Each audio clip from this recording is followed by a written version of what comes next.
Next thing I'm going to show you is how you would use Pythagoras' theorem in 3D. So this is Pythagoras' theorem.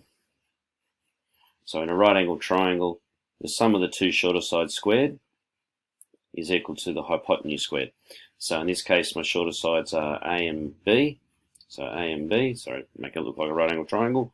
A and B, where my hypotenuse is C. So we can use it in a plane surface, two-dimensional, but we might be asked to do it in 3D. So this is a couple of examples which might help you out. So we've got a box that's in dimensions 18 by 8 by 4. We've got to do a few things. So the first thing we've got to do is we've got to find to one decimal place the length of the longest pencil that can lie flat in the base of the box. So the pencil that can lie longest in this box would be from this corner here all the way over to there. Now that could go from this corner to this corner. It's the same measure, it's just a rectangle on the bottom. What that does is it gives us a right angle triangle here, and I can use Pythagoras to get the length of that diagonal there. So Pythagoras, now it says it does say to one decimal place. So the two shorter sides would be 18 and 8. So 18 squared plus 8 squared equals h squared, let's call it, just hypotenuse. So it doesn't matter what you really do now in your calculator. So 18 squared plus 8 squared equals, so we get 388. We need to square root that, so I'll just do an extra line in here just so you can see it. So h squared equals 388. So the square root of that would be 19.7. Now I'm going to use that 19.7 later. So 19.7 centimeters is the longest pencil that can lie on the bottom of this.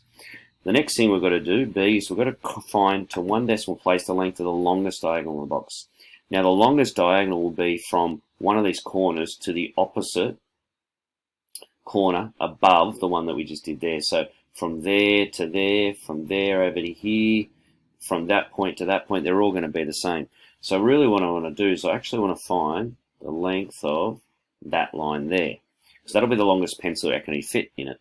Now we've got another right angle triangle here. We've just worked out what that length there is. It's 19.7. We know what this length here is. It's 4, so we can use Pythagoras again. So 19.7 squared, because we're trying to find the hypotenuse, plus 4 squared equals. The best thing to do is probably use that number that's already on your screen, because that's really what that number there was. But I'm just going to make it 19.7 because it's not a massive problem at the moment. I tend to follow through my exact answers. We get 404.09, so let's call it h again. So we get h squared equals 404.09.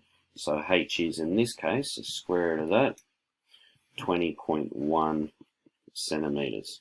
So the biggest pencil we can fit from the very, very bottom corner up to the top one opposite is 20.1.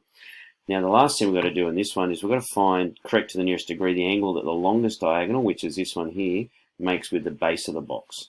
So that'll be that angle there. So how do we find that angle there? Well, we've got a couple things. We know this side here is 4. We know the length of this side down the bottom is 19.7. We also know this one here is 20.1. So it doesn't matter which of those we use. I just need to be able to find this angle. So I'm going to draw it up for you. So 4, 19.7, 20.1. So we put theta in there, and that's what we need to find. Doesn't matter. I'm going to use that one on that one. So what's that opposite? That's adjacent. So this is tan. So tan theta equals opposite over 19.7. So theta equals inverse tan 4 over 19.7. Inverse tan 4 over 19.7, close brackets, equals. Now that's an angle, so we need to do it to the nearest degree. That 11.477 is probably closer to 11 degrees. Well, no, it is. It's closer to 11 degrees than 12. So that's your answer.